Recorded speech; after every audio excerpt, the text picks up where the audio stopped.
Hey guys. Come on in. Good. All right, guys, we'll go ahead and open up the question. Hey Marvin, Vinny Boston here with the Review Journal. Welcome to Vegas. I was just curious, what about this role at this stage of your career was so appealing? Well, I think just the opportunity to really assist AP. From the time that I first met him and had the opportunity to coach him, and then the opportunity to kind of reunite again later on at Arizona State, and so it's kind of in a similar role at one point there with him there as well, being in support of him, and I just have been really impressed all the time with him back to 2002 with the now Commanders, I guess, but. So just this opportunity. The rest of the coaching staff I spent time with last year, ironically, with the guys, particularly on defense. I coached Mike Caldwell. I had Ricky Manning on my staff at an all-star game. I met Gerald. He's been 19 at Cal Berkeley. Robbie's career, Leonard, and just so really these guys in association with them and all they've done. So. Just excited about the opportunity and the offensive staff as well. It's probably a role that is defined not only by you, but like how people are approaching you and asking you and tapping into your knowledge. How has that gone so far, and what do you define the role as? Well, I define the role as kind of speak when spoken to. I'm here to support them and anything I can do that way, as well as the squad, the players, and that's the thing that's important to me, that, I try to keep things leveled out for them as much as I can. At what point did you realize that AP was coach material? Well, I don't know that then. I knew he was driven as a player, and I said that to him in 2021 at ASU when he became the coordinator, and we flipped roles. And I went back off the field, and, he came to me during the bye week, and he said, "How am I doing?" I said, "Man, you're doing really good, but you also need to take some time for yourself and take a deep breath as well." But he's so driven, and I said, "That's how you became such a great player, is you're just so driven."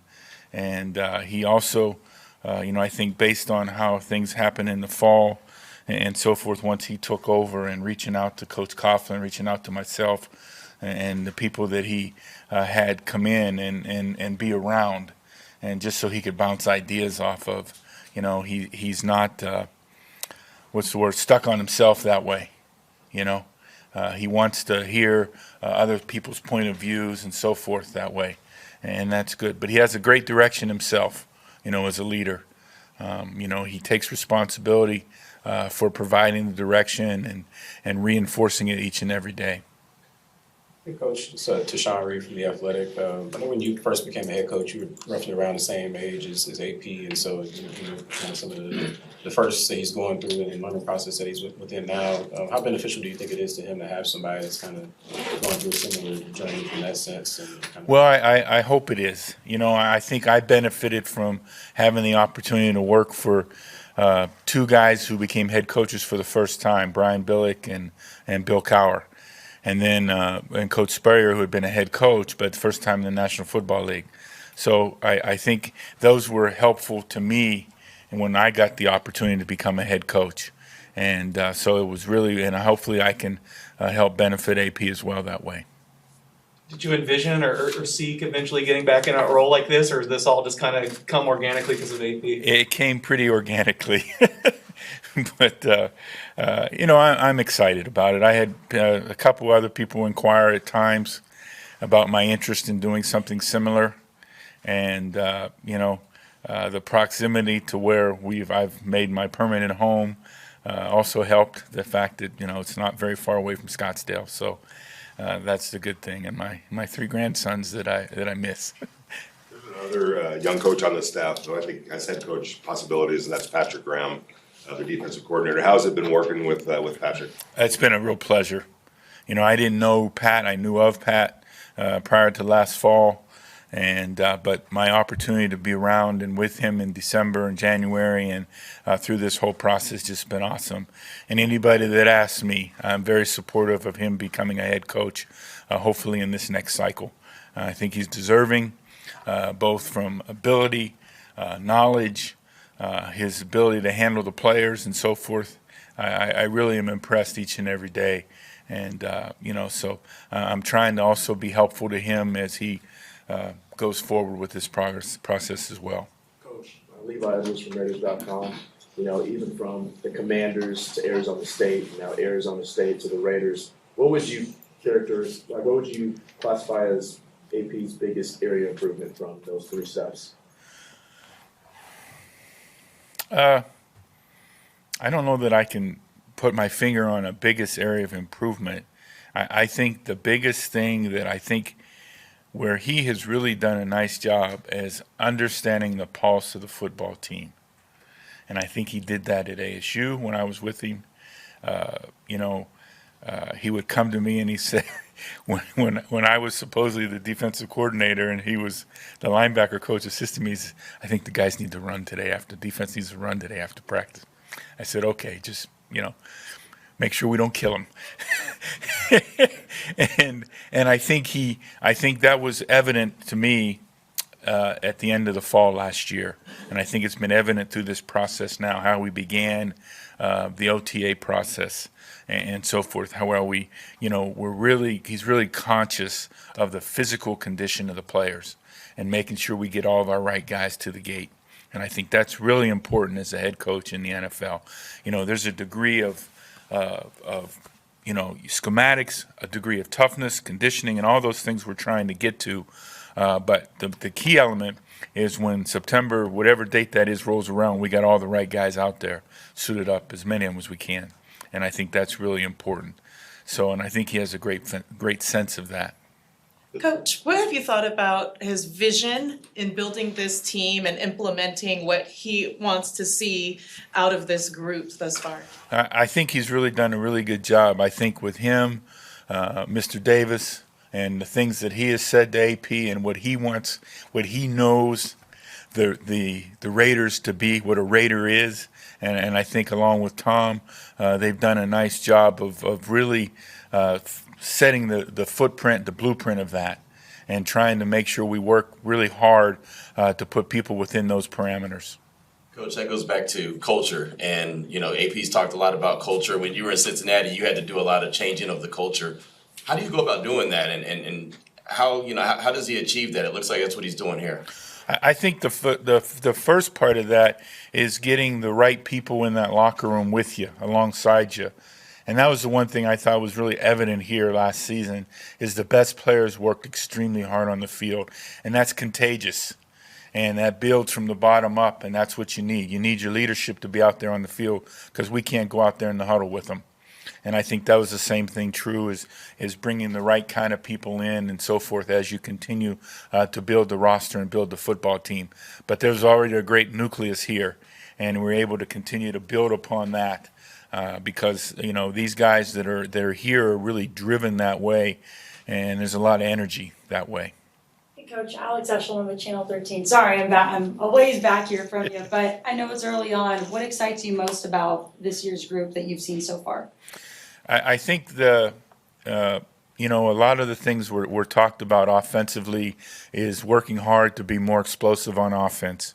And I think trying to put playmakers in position on offense and so forth, I think that's really important. I think defensively picking up where the squad left off and really being able to, a lot of the starters are returning, and then the addition of Christian Wilkins into that group, and then the evolution and the growth of these young players that maybe were spot players last season that now are seeing an opportunity to raise their lot and get more playing time and so forth, maybe become a starter or so forth, or a role player. I think Malcolm Kuntz is one that, watching what he did at the end of the year, I think everybody looks around and says, man, look what Malcolm did. I can do that. And I think that's really important. And I think that's the atmosphere that's been created, throughout the football team. Marvin, speaking of the defense, I know you got a good look at this team up close towards the end of last year, and then So even now in OTAs, do you see some of the qualities from Max Crosby that you saw from Hall of Famers like Ray Lewis and Rod Woodson back on the Ravens? I do. I see a driven player. You know, I also had the opportunity to be around Bruce Smith and Darryl Green for a season. And, you see guys in Champ Bailey. You see guys that have become at the pinnacle, Shannon Sharp, of their game and how they go about their business each and every day. And you can set your watch by Max Crosby now. You know, somebody said it'd be easy to assassinate him because you know where he's going to be at all times. And, he's phenomenal. And, being over there in Arizona, I got to spend a lot of time over with the Cardinals and watching J.J. Watt at the end of his career. And the very last practice J.J. Watt had for the Arizona Cardinals, he looked like Max Crosby looks every day out here. And I think, to me, that shows you what a great player is like. I was influenced as a young coach in the NFL by Rod Woodson. And then later was fortunate enough to draft Ray Lewis. And then we brought Shannon Sharp. So I've been watching how these guys who've become, Hall of Fame players, how they go about and go about their day each and every day. And Max has those qualities. When you look back at the last 9 weeks of last year, you never know how that's going to go sometimes as an interim coach. But how invaluable and important, now that you look back, was that experience, not only for Antonio Pierce, but the players and setting the tone that they set last year to kind of create the momentum for this year? I think the biggest thing is everybody knows each other. There was no surprises. He didn't change throughout, and he kept that fire, that drive with them, and I think that's really important. So there's nobody wondering about how this team is going to work through adversity. One of the things that I have said, I came in this building 3 times after losses. After the first Kansas City loss, after the Minnesota loss, and after the Colts loss. And nobody was hanging their head. There was no, people walking around, poor me. And they went right back to work with that drive in their eyes, and you could see it. And that's hard to do, man. Believe me, I know. Because, you have some losses that hurt. You get knocked from the playoffs, the Minnesota loss, those are hard things. And they bounced right back. And they came to work Monday morning. That was the key element. And there was no hangover. And that's so important. Coach, you talked about your general role. Specifically, have you gotten into what your game day role will be within the box or on the field, or what kind of thing? I don't know that. I don't know where actually I'll be. The press box looked awful crowded up there last year. And I know if I'm on the sideline, I better stay back. I'm gonna be like Coach Fitch, But I don't know yet, what AP thinks and where I can add value. We'll see. After that experience last year, though, were you sure that you wanted to be back if AP became the interim coach, or would it take some convincing, or what was? No, it didn't take any convincing at all, really. Between he and Mr. Davis, I don't think it took much. I'm excited for him. That's all I can say. Each and every day, when he was going through the process, after the season and so forth, we talked probably every couple of days, not every day, but every couple of days. And then as he began to put the staff together, he would check in with me and, just tell me how things were going and what he liked, what he disliked, and so forth. And then, anything I could do to help him, to research coaches and so forth. That's what my role was. How would you describe AP's maturation and growth last season? I think he really did. I think he grew. I think you learn. One of the things people ask me, what do I need to know when I become a head coach? And one of the things I would tell them is, tomorrow will be better. And I think you learn how to try to level out a lot of those peaks and valleys. And I think those are the things that are important. He had to make. There was a couple things that occurred where they made roster decisions, you know. And I think you learn from every time you have to make one of those decisions during the season, where you're changing players in and out and so forth. And I think that's also part of this job, is having a certain pulse and a feel for that, that you can't necessarily hurry into decisions. You got to make sure you weigh the pros and cons of those things. You talked about some of the players in the past, how they compare to Max Crosby. A guy like Jack Jones that will make a play and then tell you about how he made that play. What does that bring to kind of the rest of the defense? We want to have some consistency of things, and we're trying to iron Jackie out a little bit, all the time. He's a very talented player, and I've had the pleasure, as I told him again, Jack, it's been 5 years now. And let's move on. Let's move to step B. We're still on step A, but he's a very talented young man. He has a knack for making football plays, and he just has that about him, and I think it's just learning, still in the process, learning to be a pro day in and day out. And I think that's important. And I think, but his teammates know what they're going to get out there on the field, and we just got to make sure we keep all those things positive all the time. I remember at the end of the season, he made just a great play in the Denver game, where he came across and tipped the ball in the end zone. The next play, he didn't move.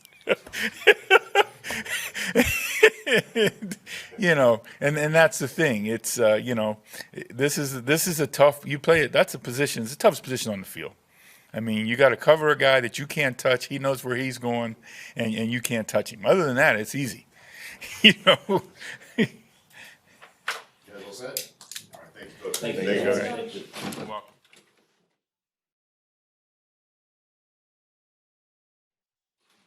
All right, guys, at quarterback's coach, Rich Scangarello, so go ahead and open the questions. Any questions? Obviously, you spent some time here very early in your career, and now it's kind of a full circle moment to be back. How cool is it to be back in the building? And how have things changed going from Oakland to Vegas, in your opinion? I feel very fortunate to be back. It's, from top to bottom, I think the organization's in a great place. The facility they built here is as good as anyone in the league.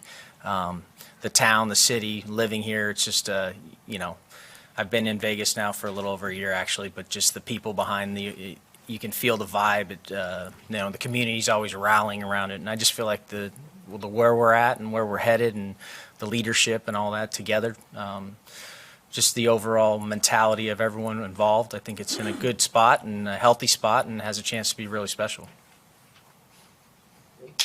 Coach, I know it's early on, only a couple weeks OTAs, but what are your impressions of Gardner Minshew and Aiden O'Connell so far? Been very pleased. It's competitive. They're both incredible, good personalities. They balance each other well. They're different how they approach it. They're different how they play, but their mindsets are similar. They're bringing out the best in each other. We're throwing a lot at them. They've handled it well. But I feel like we got great opportunities for one of these guys to lead us to do some great things. And I think that both of them are capable. And the style of play is probably a little different in each, but it's exciting, and they both bring a lot to the table. You talk about both of them, but Aiden O'Connell specifically, what have you seen kind of him in terms of just being in the building, being around, and what he's trying to do between year 1 and 2? Just watching afar last year, I was incredibly impressed with how he handled the situation. Both the quarterbacks in the room with him last year I had prior, were friendships, relationships with, and they were extremely impressed with him. So as I've seen him up close, I just feel like the individual is everything he'd hoped he'd be. He's just got a lot of internal drive, discipline, how he sees the game the right way. He wants to be great. He'll work at it. He's selfless, and he has a great deal of respect among the teammates, the coaching staff, and everyone in the building. So I think to do that as a rookie, thrown into how he was, I give him a lot of credit, and it says a lot about the individual. And without that, it's tough to be successful in this league, definitely to be great at the position. So that's exciting to work with. Coach, you've been in situations where there was a defiant starter this time of year, and the job was to get him and the backups ready for the season. Mm-hmm. That's still the case this year, but then there's also the component of deciding who that starter is going to be among the candidates. So how do you go about balancing both preparing somebody for the season, but then also making a decision on who's going to be the leader of this team? Yeah, it's tricky because there's one other element. You know, the defense has been here and there's some continuity in that respect, and we're putting in a new offense. But I think it's a credit to Luke. The flexibility, the offense ability to adapt to the type of player you have. So we got to put those guys in a position to do what we think that they can do for us well. But on top of that, let them compete equally and see who emerges to that. Competition always brings out the best. There's enough reps to go around. Obviously, you'd always like to have one guy established, but I don't think it will linger. I think someone will emerge. And it's exciting. Like, I think it's a good problem to have. I think it's healthy, it's positive, and I think that the cupboard's not bare here. There's some really good football players. There's a great mentality. So they have to do their part. We have to let others around them be the best versions of themselves, and we got to max ourselves out. And I think there's a clear path to that, and I think that they're on track, and I'm excited about it. Coach, you were talking about how they have the same mentality each day, but they have different skill sets, different personalities. Just from your point of view, what do you think are the biggest strengths in each one of these quarterbacks' game? Yeah, I mean, look, talking about Gardner, like, I've always had a great deal of respect for him in the league. You know, he coming out, I had some familiarity with him, and I liked him as one of my top guys as an undrafted late pick. Like, I have a great deal of respect to those types of individuals that make it in this league. They have incredible moxie and just like baller in them, you know, and it takes that when you're not 6'4" or have the biggest arm. You have to have the mindset and the grit. He's made of that stuff, and so that's an important element to your team in any capacity. So that's exciting to see that happen with Gardner, and yeah. So overall, man, the group themselves, both of them, like, I'm excited how they're playing off each other, and I just think they're going to make each other better. Coach, do you think maybe something a little overlooked with Aiden is his arm strength, is his arm talent, maybe a little undervalued in those areas? Too much focus on mobility and maybe the things he's not blessed with, and maybe it's overlooked his arm talent. Yeah, from what I've seen, he's exceptionally accurate. Like, I don't say that lightly. Like, everyone has traits and there are strengths and weaknesses to every quarterback in this league, but he throws the ball where he needs it to go at a very high level. So that's exciting. It's important in this system. And as far as the mobility and who's the guy and all that, that's the beauty of this system. It has flexibility to fit the personnel. That's whether it's your skill players, your line, or more importantly, your quarterback type of play. And so I think that I'm excited about his arm talent. I think he throws the ball very well, and he can push the ball down the field. And, you know, the guys like that have been in this offense, the Kirk Cousins type players and things like that, have done exceptionally well. And I think that he has those kinds of traits. So excited to see if we can bring out that version of him.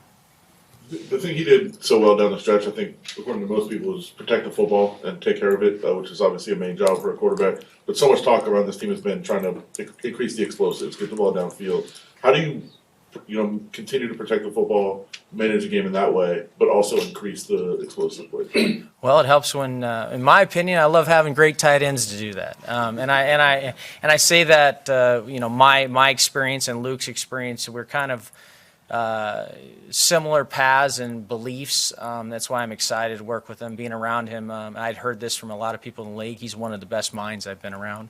He's a very good teacher, so he knows how to bring out the best in guys. My experience, like in San Francisco, is you have these guys that are these critical chess pieces, like Juiced 44 and Kittle, and these guys that you move around, and they're chess pieces to create matchups, one-on-ones for both them and your wideouts, and to be aggressive running the ball and being able to attack people aggressively with explosives off of that and be dominant on first and second down. And I think that's been San Francisco. That's the experience Luke had in Green Bay. And you look at the teams at the top that do that well, the Green Bays, the Niners, the Rams, they're our family. And I think that we have an opportunity to try and build something like that. It won't be easy. There'll be bumps in the road, but I think we can trend that way with the types of players we have and make it come alive. You said earlier you've been around in Vegas before you took this job. I guess Yeah. what brought you to Vegas? I took last year off, recharged my batteries, and it was a great experience. Honestly, I needed it. Yeah, I have a number of friends out here, so I kind of enjoyed being out here in a group. I'm a West Coast guy, and so yeah, it became my home. I experienced the nights last year. It was phenomenal. And now it's our opportunity to do something similar. You guys all set? Cool, thanks, guys. Thank you. Thanks, Coach.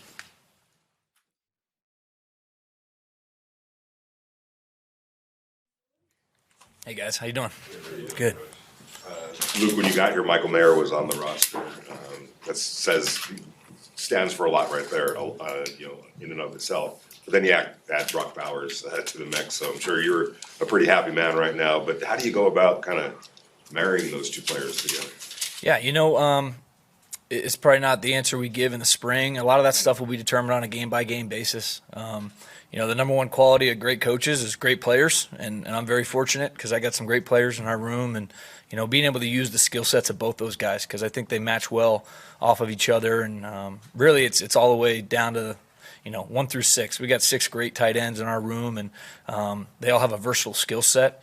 So it's just going to be on a week-to-week basis. How can we use them best to attack what the defense is showing on film? And but it's nice when you have guys that have that versatility. Mike can do a lot of things. Brock can do a lot of things. The rest of the tight ends have very defined and versatile skill sets. So I'm excited once we do get to the season of seeing how we can pair those guys and work through it. But I'm excited to have both those guys in our room. I know you were the assistant O-line coach with the Bears last year. I know you had coached tight ends before. What kind of went into that transition, and how does that kind of help you? Yeah, I've been real fortunate in my career to work in every position room on offense. The offensive line was kind of the last one to check off on the list, and got an opportunity to work in that room last year, and it really is a different world. It's a different perspective. Those 5 big guys up front, the way they approach the game and the reads and the calls they have to make on every single play is a lot different from the skill positions. And I think it made me a better coach. It expanded my vision of what offenses are looking to do to attack a defense, and it gave me a better appreciation for what those guys do up front. Chris Morgan's the offensive line coach in Chicago, and he's been in this league a long time and has a great reputation. And I was very fortunate to learn under him for a year, and I hopefully can take what I learned last year and apply that to some of the stuff we do as tight ends in the run game, knowing how we help out in protection and where the O-line might have issues or where they need our help. It's really widened my perspective and given me a better appreciation for how everyone's tied together. And I know we put a lot of attention on tight ends as receivers nowadays, especially how the game is changing, but blocking is still obviously a pivotal task for them. I guess what goes into sharpening their skill set? Yeah, first things first. I tell our guys they're going to earn all their opportunities in the pass game by blocking in the run game. So that might be an old school mentality. That's kind of my approach is tight ends or blockers first, and then when we can go make plays in the pass game, that's just the icing on the cake. So that's stuff we're going to work on, especially this time of year. There's no pads on.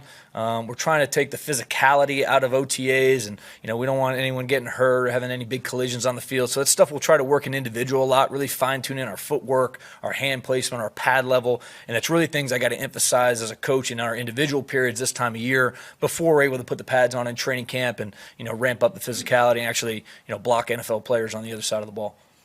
We talked to Michael Mayer last week, and he told us how excited and fired up he was to be here and be part of this. And he was learning the new offense, and it felt like it was a little more simple than it was last season. What have you seen from him in particular that gets you excited about what he could bring to this table? Oh, man. How much time do you got? Mike Mayer has been outstanding. I cannot say enough good things about Mike Mayer. His professional approach for a guy that's only in his second year, he's got me and everyone else fooled.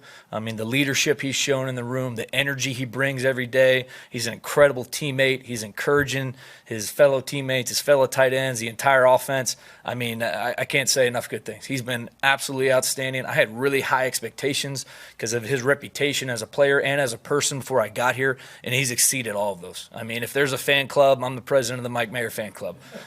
He's been outstanding. It's been a real pleasure being able to coach him because he's eager to learn. As you mentioned, we're still all in this learning process. We're trying to lay the foundation right now in OTAs. You're not going to win any games in April or May, but you're building that foundation to win games.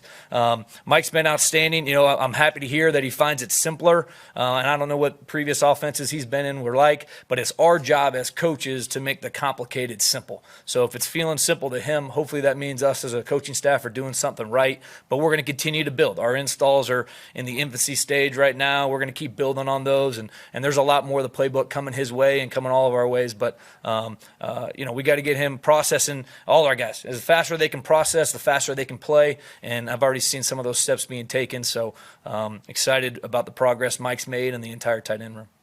For you personally, coaching is obviously in your blood. Is this something you always want to do? I know you dabbled in some other things after college, but is coaching something always that was drawing you? Yeah, the short answer is I don't know any better. When I graduated from college, I kind of thought to myself, there's got to be something else out there.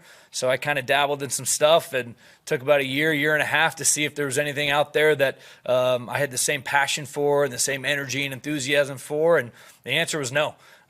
So I got into coaching several years after my father had finished his career, but I was lucky to get my foot in the door with him being out of the league for so long. And I've just been trying to carve out my own role in every building I've been in. We got a really, really special job. We're so fortunate. We're so blessed. I walk through these doors every day and feel like the luckiest guy in the world. And when you work with people that we have in this building, the coaches, the support staff, our front office, and most importantly, the players, it makes a great job even better. So been really fortunate. It is in my blood. As you mentioned, my dad was a coach. My uncle was a coach. And they're two of the best coaches and best men I've ever known.